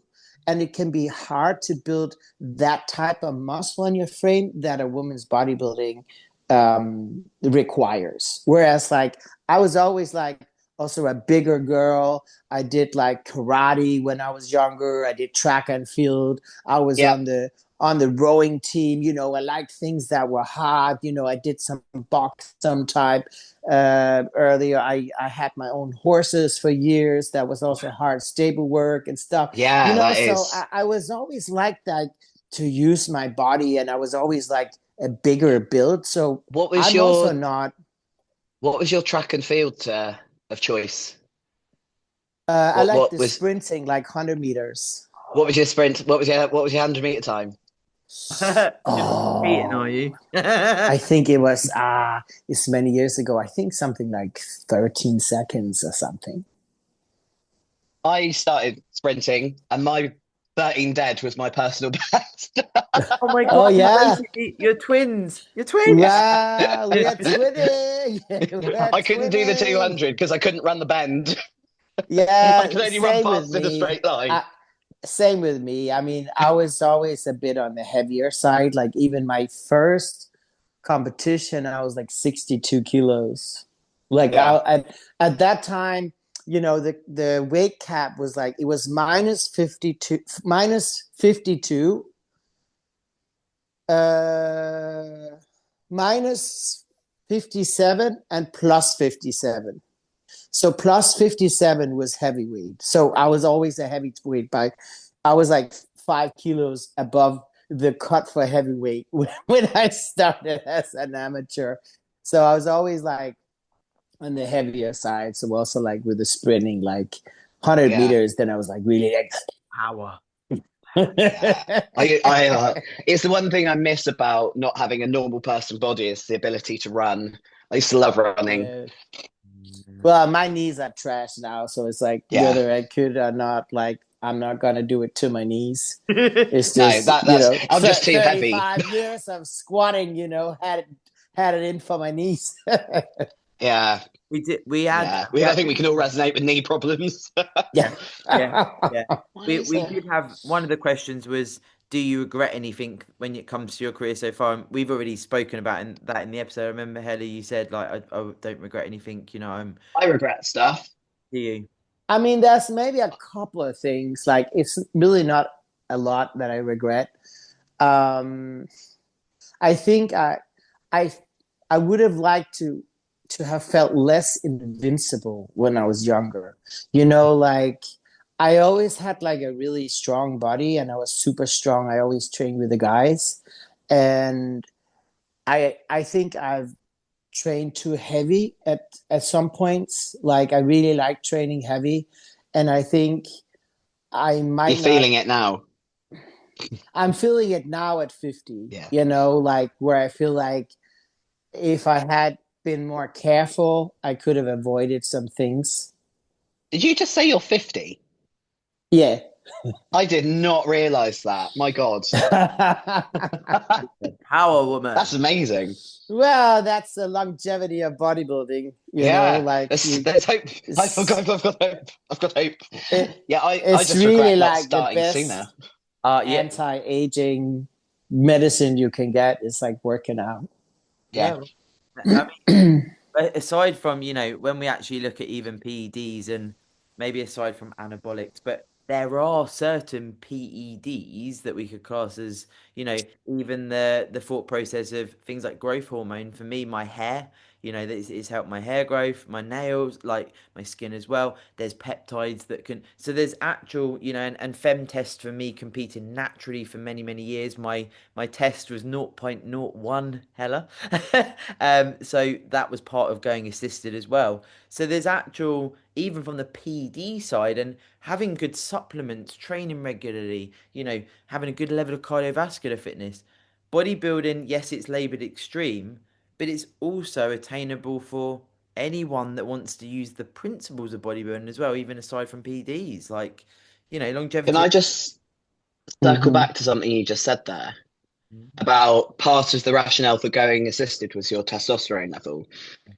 Um, what I'm learning through more work that I do with Dave and Eval is actually that women are more robust when it comes to basically recovering hormonally post prep than we think. So there are other options. If your hormones are still declined after prep, there are other things you can try before just going assisted because your hormones are in the floor. Yeah. There are other ways to upregulate your LH, and FSH again Yeah. post the prep to restart your hormonal production again. I just wanted to kind of Yeah, no, so yeah. that listeners were aware that you don't just because your hormones are in the toilet post the prep. There are ways and means without turning to anabolics to Yeah. restore hormonal function. Yeah, absolutely. I spent a period of time after the preparation before I even considered going down these Yeah, well, and Are you what are you talking about certain supplements, or well yeah, what are you referring to? I so I um, DHEA or yeah, yeah. One of them. Oh, I can't. There was something else Dave was talking about the other day. Tubulus terrestris? No, I don't want to say it and get it confused.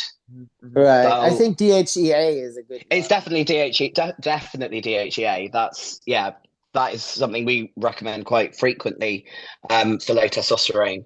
But this was I think like I say, I don't want to put out misinformation, but it was to do with more the sort of rebooting your LH and FSH like a PCT style that men would do, but for females. We are more Mm-hmm. robust at recovering naturally with a PCT than maybe a male is. And part of that is biologically, when we give birth, if we were to have a child, we go from having the most hormones we've had ever to having absolutely nothing like that. Baby placenta delivers, hormones crash. And you then got to build that back up again because you've got to then nurture said baby. You've got to produce prolactin so that you can actually lactate and feed your baby. So it's just that biological evolutionary kind of almost safety net. yeah, yeah. Yeah, Yeah, I because feel otherwise you just have loads of women wandering around after giving birth like zombies because I have no hormones. I Oh, feel where's the like baby? I don't know. it Lost it. I think Brain fog. the added context for me was serially competing for long preps and just doing that back to back for 10 years, 7 preps in 10 years. Longest prep was 13 months. I really did fuck Yeah. myself up, shall we say. But, and that was, a part of, like I say, with the assisted, but absolutely for sure. Again, we could explore this on a future episode more with, you And know, I'll do my research. and supplementation from a health over the counter standpoint as well as the things that can help you regain, well-being even, and sleep, good food going in. All Keep of this, going. again, when we come out of competition, when we come out of a prep, for sure, this is going to be a universal thing. Everyone's like, oh, I want to have all of this food and do all of these things and da da da da da. But we're the boring ones going, guys, you need to think about your health. Like, let's talk about the micronutrients. Let's talk about the sleep. But again, this is experience, isn't it, Hella? I can see you nodding your head there because over time you realize that post show you don't have to just, sink yourself in as many calories as possible. It's like, what are the health, focus and the markers that we want to work on for sure.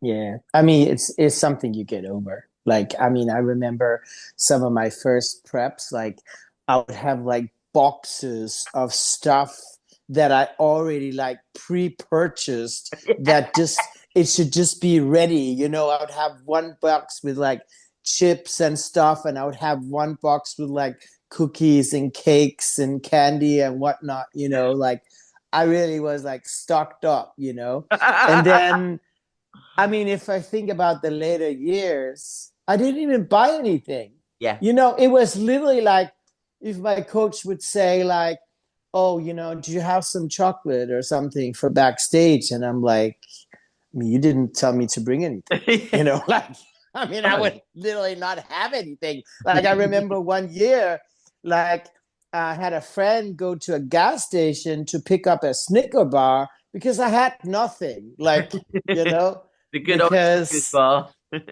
you just get over it because you realize it's not, first of all, it's not worth it because you stuff yourself. You really don't feel good. Your stomach is bloated. You can't lay on your back because your stomach is so bloated and you feel like it's coming up and you're going to throw up. Palpitations as well.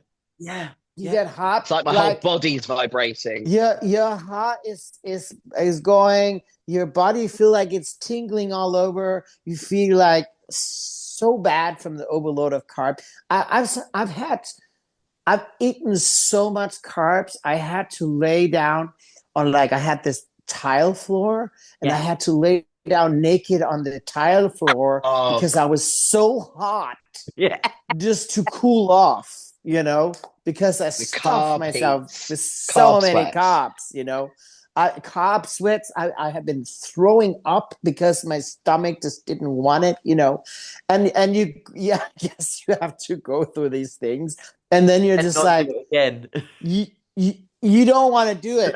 Like, you just don't. Like, you have that memory and you're just like, oh, it's not worth it. And then it's also like this, you realize, you know, like, it's not going anywhere. I don't have to eat everything at once, you know, like it feels better just to, like last time, you know, after the O, I just went out for sushi with friends and I had a good time. I didn't even have dessert, you know, like, you know, I think a friend of mine picked up some cookies or something that I think maybe I had one after the show and then, you know, in the following week or something, I could have them, you know, it's like, I didn't need to eat them like right away, you know, it's like, just chill, you know, after the just chill.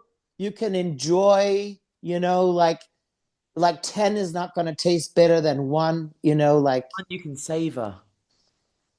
Yeah. Otherwise, it's just, I felt like at some point, like those early years, I would literally eat something and I already think about the next thing. Like I would eat something, I would already think about like, what's the next thing I'm going to eat? You know, I wasn't even like really savoring. I know. I mean, you're like, I was just thinking about and you're thinking, can I fit that next thing? Oh, I fitted that. Can I fit the next thing? That thing's not. And then you're like, and then 10, 15 minutes after this, you're like, oh. Yeah. Like that 20-minute lag of then, I'm full. Oh my God. And you're like laying on the couch and you're like, and you're still thinking about what you could eat. The year I qualified for the O, before the O, we found this pick a mix shop. I love pick a mix. I spent $80 on pick a mix. What is that? Like candy? Sweets. Yeah, candy. Pick a mix candy. So like chocolates, gummies, like that sort of stuff. And it lasted me about 3 months in the end. How many kilos did you get? I don't know. I can't remember how many. I should have really noted that down. You know, they have the small bags, the big. They have the huge bags. She's there with like a fucking. It's right. I think the huge bags can hold like it was like that big. Yeah. I mean, we had to buy extra luggage when we came back from the O. Wow. Because of pick a mix and clothes. I just found that PCT, the compound I was thinking about PCT wise, I did remember it right, but I just wanted to fact check, so I ran and got my notebook. So it was Clomid. Ah, okay. Okay. Yeah, Yeah. Clomid was what I thought it I was, but I didn't want to say. Pardon? I think I remember you mentioning this once before on a round table. Yeah, Yeah, but the risk is it can dramatically increase your fertility as well. Mm. So approach with caution. I was just trying to decide Yeah. on the question as well. I think I'm gonna go with ooh, let's do this one because it's women's bodybuilding specific. So this is from FBB Forum. Would the ladies like to see a return to the Olympia point system for WBB and WPD? I said we would answer it. I I think, would. I would. yeah, And I I would think, argue for it like this. So there are some athletes that they might not win a show, but I think still like if you're in a show and you're like a qualifier and you're second or third, you're still really, really good. And if you can do like say 4 or 5 shows and place in top three, I think still like you could deserve a spot at the yeah, Olympia. I think especially I with how few women's bodybuilding shows there are. That's the thing, and Yeah, also I just feel like it got really thinned out now. Like I remember Olympias or Rising Phoenixes I was at where we were like 20, 23 athletes, I and can't believe Rising Phoenix. You don't have to apply for it anymore. Yeah, that changed last You it's year. become. you I can think just it's really enter. sad because Yeah, like I've been at the Rising Phoenix, like obviously when there was no Olympia, and it was really like a big spectacle. yeah. And I Well, even mean, 2 years ago. I won that show twice, and it was really like a big deal. It was like 50 grand for the winner. You Yeah, won a car. I won two yeah, cars there. Whoa. So, it was really like it was the shit. Yeah. And yeah, now it's a bit sad because first of all I feel like my titles were basically Olympia titles because there yeah, was no Olympia, and those women I was competing against With that level. was the top of the pop. Like yeah, there was the Rising Phoenix was the Olympia. Like yeah, that's why Jake Wood started with Rising Phoenix because there was no Olympia. He didn't own Olympia at the time, and they took the women out. So I competed against the best in the world, and just yeah. when I was really on my prime, it was called the Rising Phoenix. I love it. So I Yeah. feel like now with the title being really watered down, it's like I don't have any title anymore. You know what I mean? You Because do though. You there's no car. It's a qualifier. There's not even the prize money anymore. They no. decided last year they were gonna divide the prize money evenly to all women category. They weren't gonna do anything special for women's bodybuilding. I would thought it was a shame because like Mr. Olympia, they would do something special for the males. Yeah. Even Honors Classic, there's like seven Which hundred we're fifty basically thousand banned dollars from. Yeah. for the winner. Dubai Pro, there's $500,000 for the winner of Dubai Pro. And what do we got? I mean, we got 50 grand, and the there's only one person that can win it. I was fourth place Well, in it's like 24, and I wellness won categories. $7,000 for a fourth place in the Well, world's biggest competition. Yeah. it still baffles, and this is So no disrespect to wellness. It still baffles me that wellness is 4K if you win at some shows, and women's bodybuilding still only 2.5.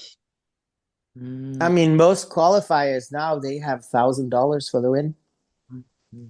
I Really? got at Empro, I got 1,000 for second place this 2025. So it was still two and a I half. think I But think M Pro and Triple O are those that pay better. they pay better on paper. But I don't know about Triple O. And But then you with got to pay Empro, taxes too. well, they convert it from dollars to euros, and then they tax it, and then they convert it from euros to pounds. So that $1,000. I ended up, I think, with £550. We said it was 550. Yeah. And then there's the flight and the hotel and the tan and the makeup and the hair, I mean, the 550 doesn't even coats. really cover the tan, makeup, hair. Yeah, yeah. No, Doesn't give them not much wiggle room after that. it doesn't. That's right. We're gonna change the world with these podcast girls. We're gonna start our own federation. The Yes. the free BBs. Yes. I don't know. Oh, That God. would be Don't know if I'd awesome. want that headache. I'll do the administration, Mana. Yes. Yeah. All right. Okay. And we'll actually, We're gonna seek a lot of sponsors so we can get a lot of prize money. yes, and we're gonna actually give back to the athletes. Oh, Exactly. the idea, Exactly. the idea was the first competition is in Zanzibar. We're coming to Zanzibar. That would be so awesome. Palm trees, turquoise waters, white sandy beaches, like Sarah amazing sent me one of the holiday videos you sent her. like I was just like, destination. I'm just looking at muddy fields in Suffolk and tractors. And I've got I'm trying to stop the dogs eating sugar beet, which is what's farmed around here. It doesn't sound all that enticing. It's I don't nothing think like I'll the go video. there on vacation. Yeah, no. You have to come to me if you want to train. Yeah. I love it. Well, I'm actually thinking in the future to do like muscle camps here, like training camps for athletes, like where they can come and we're like, going to Zanzibar. yeah, like active holiday. The thing is, you know, the food How do here they do it with CrossFit? is so fresh. They have some of the best food I've had, you know, just like because everything like this island has fruit plantations, spice farms. So they have their own cinnamon trees here where like they process the bark or whatever, cinnamon, nutmeg, chili, curry. You know, they have vanilla bean trees, they have cocoa trees, they have mangoes, jackfruit, 3 types of bananas. There's even like something called a red banana. I have never seen it in my life. We get They onions. have like avocados this size. In the spring, it smells of onions round here. Delicious. Is everybody running around crying? As I walk over to the gym and there's an onion field because where we live is my partner's parents run a motocross track, so we've got like a lot of agricultural buildings, and Dan's gym's in one of those buildings, and you'll walk over there in the spring sort of time just as they're harvesting said onions, and it's like it's strong. As if you could make the UK any worse. I'm still not coming. We're getting ready for a trip to Zanzibar. Oh my God. Yeah. I mean, also here, you know, right where I live on the East Coast is the only kite surfing spot on the island. So it's really like, yeah, because the winds are perfect for that. So it's like there's a lot of water sports. I do. Yeah. Wow. I tried learning once because I used to live on the south coast of England. And yeah, I did a condensed course, and one of the days we had no wind, so we paddleboarded instead. And all I ended up with was a headache from doing this the whole time and not actually going anywhere. So I was just like, not this on the head. Yeah, it's so cool. I mean, actually, Plus, the kite is not supposed to be like right over your head. It's supposed to be a little bit in the front. But it's super cool. So they got a lot of water sports here. They got You're really actually quite a good gyms around. I mean, I've got like a gym here, like 5-6 minutes walking from my house. Then I got like a gym down the street, maybe like 5 minutes in the car. And then I got a gym 10 minutes in the car the other way. And like one of the gyms is actually like a Swiss couple that opened, and they love panada. You love panada, I know you do. I love panada. You love panada. You know, I'm not a big fan. Heard some of my podcasts. I know she described it as a candy store. Yes, I love panada. So they How have tall are like, you, just out of interest? huh? How tall are you, just out of interest? 5'5", Five like five. That's 165 centimeters. because I'm 5'4", and I've always struggled with Panatta, and I thought it was because I was a bit shorter, but obviously you're not that much taller. So it's like Right. it's just interesting how different bodies get on with different kit. Because Not a there's some princess. bit I'm just I mean, yeah, there's also Panada. They have different lines as well, so it's also a bit like, what line are you on? Like, are you training that's true. on, and like, like what type of machines? Like they have so many. When I was training in Brazil, they had 450 Panada machines. Like I they think that's they the one you they would have most. so many different It is like a types. candy store, isn't it? Like when you go in a gym and there's kit that you like, you're like, I don't know what to do. I'm so I mean, excited. I prepped for the Olympia in this. It's called Ironberg in Brazil, in Sao Paulo, and I specifically went there to train in that gym and train at that gym for my prep. Like it was like really like hand selected by myself, and I was like, I think it took me like 2-3 weeks to get through everything. Like really, like there was so much equipment and the newest like state of the art, like the newest line, like everything was just like, I mean, even like if you wanted to do like a shoulder press, right?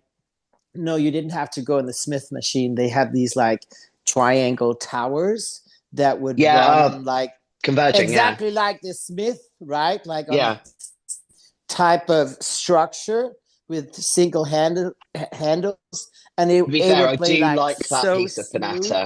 Is it painful? Yeah, so smooth. I yeah. love that one. I'm a big fan of Jim Lecco I stuff. love Jim Lecco. Have you? Oh, I love Jim Lake. I mean, who doesn't love Jim Leko? Like I Listen, trained a lot in It's Sweden as well. Like my I think good it's friend not been over here Irene. that much, but when we went to Pure Muscle Fitness in Canada, that was when I first used some Jim Lecco kit, and it was, I mean, Right. the glute drive was just humbling. it's I've also just Googled flights to Zanzibar have in the you? background. Ooh. So I found a flight So for you're coming. £648, I'm but it will saving. take us 30 hours. Fucking hell. Okay. Well, it's It's a bit it's long. I mean, you just over can like. 850 for a direct. Well, it'd be one stopover Wait, for 14 hours. we Right. could start a GoFundMe. Guys, listening to this. Do you want us to do a podcast in real life in person? Because we now require at least That would be super cool. Yeah, That would be yeah. super cool. I mean, honestly, you wouldn't regret Zanzibar. It's really nice. Just I don't know, like maybe not come in the rainy season. We're English. But I think we can handle it. want us up I to mean, have I haven't been here in the rainy season yet. From what I hear is that they say it rains like 1 or 2 hours a day, like a lot. It But was I mean, the day we landed in in Chicago, there was a tornado warning. And it like came up on our phones and stuff, and it was quite late at night. And we were staying in this apartment, rickety wooden house with lots of different flats in it. And the neighbors were all running downstairs into the basement. So I've texted the Airbnb guy and I was like, there's a tornado warning. What do we do? It's like, well, you can either ride it out or, go down into the bunker. And I just looked at Dan and I was like, I am fucked. I'm going to bed. Woke up the next day and there was a couple of twigs on the floor. And again, because we live in okay. windy, flat Suffolk, it was like, they had a warning for this. This is like daily occurrence in Suffolk. But you know that point in prep where you're like zero fucks given. If the roof flies off, I don't care. I Yeah. just need to Yeah, yeah. sleep. It is what it is. yeah, I'm Yeah, going to bed. yeah. I like the beer or not. yeah. Yeah. It I brings just out pull the cover over my head. yeah. It's like, guys, I literally do not fucking care. I don't No, care. Yeah. Just Yeah. fucking leave me. You don't really care much about things in prep. You care about your food and your I'd sleep. Yeah. I also ended up with heat stroke that day because we got stuck on the tarmac at Atlanta for like an hour and a half in 38-degree heat, and they Ooh. wouldn't put the aircon on the plane. And my What? quads were just sat there like doing this Yeah. just I could see the muscles flickering, got up to go to the toilet once they eventually took off. And I was like, I can't actually walk. When we landed, I was dizzy, confused, had a headache, felt like I was going to vomit, proper like physiological heat stress. Ended up lying on the marble floor with a can of Monster under each armpit and in my groin trying Oh to my cool down. God. And then we get in an Uber and they don't want to put the aircon on because it costs them fuel, like it disrupts their fuel economy. They're used to the heat, and I'm still there, like melting in the back of this Uber with Dan, the What the radiator, next to me as fuck? well. It's just like, oh my God. It's all part of the That bodybuilding sounds journey. like the Yeah. trip from hell.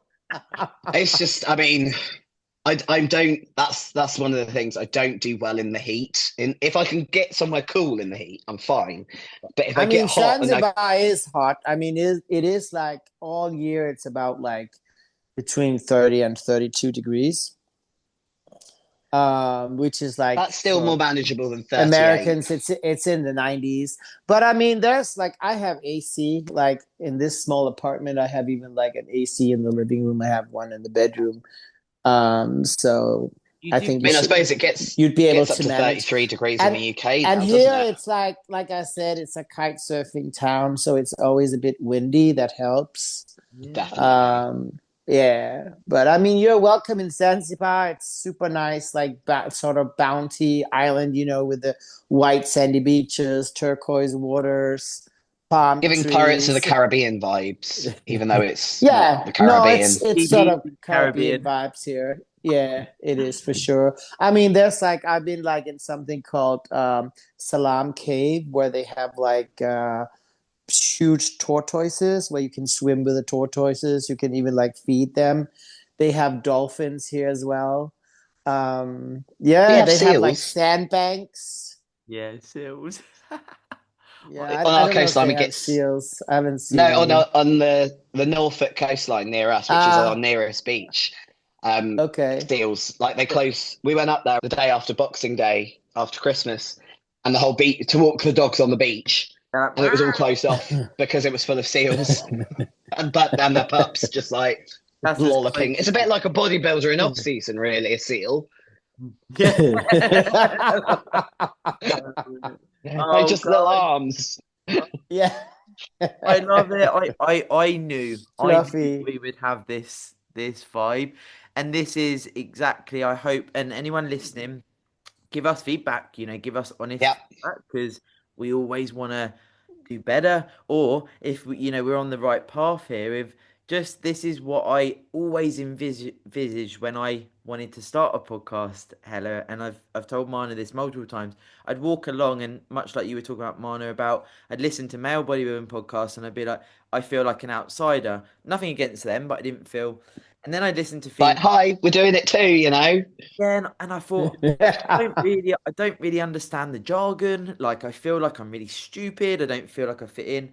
This type of setup, just three people having a laugh, sharing, empowerment, education, all of these things in synergy.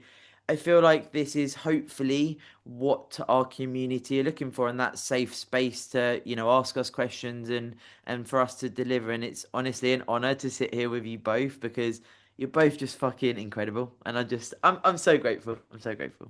Big clits are a good thing. We're grateful to be here as well. Like I love to get a chance to get on a female podcast because really there aren't that many, No, no, and unfortunately. this is our And year. I hope that there will be more because we need it. Yeah, yeah, We need to speak from a woman's perspective about all these things. yeah. I think a lot of women bodybuilders, not just bodybuilders, but also like the other categories, as long as you carry a bit of muscle. I know like a lot of women feel like a bit alone, Yes. because like, it's not that common. Like, Yeah. I mean, it's getting, of course, there's more and more women competing in like, if we take like all the categories, but still like, Still, in the big society, we're still a On the minority. margins. And I think many still feel like a bit of a freak, like even like bikini and still, figure athletes I've talked to, where they feel like, I mean, if you stand with a regular skinny woman, or even like someone that's a bit on the fatter side, and they like kind of like look down on you or whatever, like really really want to like Hustle. always eat those egg whites. Or I mean, I know, like, from when I started bodybuilding, I worked at a shoe store, and it was just regular women there. And they used to be like, if I had lunch with them or something, like, be like, what are you eating today? And they would like look into my Tupperware and be like, how can you eat those egg whites every day? Like, they stink, like this kind of like attitude, and they would sit there with It's their open face sandwiches and stuff. And really they would still feel like some type of way because I was in it's shape, and projection of their own insecurities. I was eating well, healthy, and I made them feel bad about what they were Their eating. own So choices. they were criticizing what I was eating. And then still it would be coming, like, at some point, like, they would try and get some kind of like diet advice or some kind of health or training advice or whatever. And I felt like always like I was kind of being put down. And I was like angry, like, how dare you come and ask me for advice? And you're always criticizing. Like, every time I stuck my food in the microwave, it's like, ugh, Helle, your food stinks up the whole shit here, or whatever. Are you gonna eat again now? Or, Yeah, are you don't eating you ever again? get tired of that training? Like I know from own experience that I've encountered being together with, like, what you say, normal regular people that they're not in the bodybuilding community, that you can encounter negative people and people that are like, they don't understand. And that's why I feel like it's so important that we have these podcasts, that women can hear that there are other people like me, there are other people that we can normalize this more, that we are people, that we allow women that love muscle, and that's absolutely okay. Like, there's nothing to be ashamed of, that you like this look. We are many that like this look, or feeling, or the empowerment we feel, that when we are strong and we're independent, and we choose what we choose, and we stand up for it. And I think that's important. Yeah, and like you say, even the dynamic we've got here today, it's like I can cover all from bikini, and then we've got all the way up to bodybuilding, and it gives that opportunity to have the broad spectrum, and maybe I even mean, now you are bikini, you can answer. I was never bikini. Don't you also encounter some? I mean, even like, there's a big size difference, but still, don't you encounter things? It's not just bodybuilders. Yeah. Don't you encounter? Have you encountered situations where you were in, where people were negative about your muscles or you working out? yeah, and like you say about food and things, it's like I worked in a leisure centre for many years and managed multiple gyms. Constantly, I'm working in a leisure centre pursuing bodybuilding, and every single Tupperware that I heated up, do you have to eat that? That smell, like exactly what you described there. And I'm thinking, I work in a bloody leisure centre, guys. Like, can you fuck off? And it's I like, got Yeah.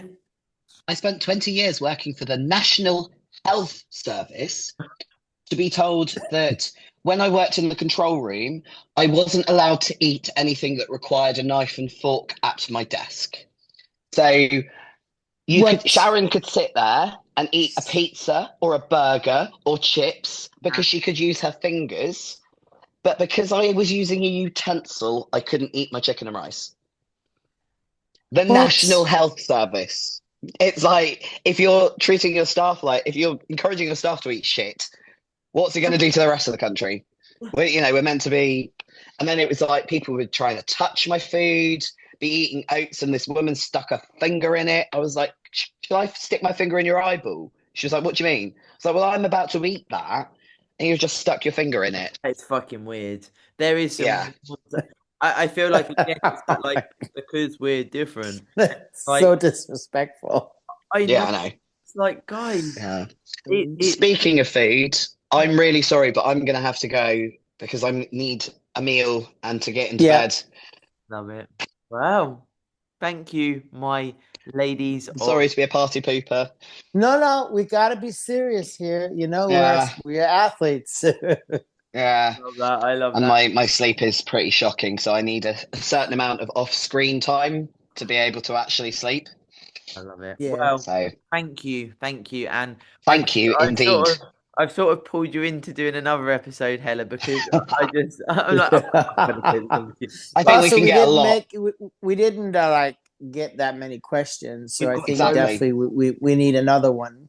Yeah, maybe the next one definitely. we call it a Q&A, and we literally just Yeah.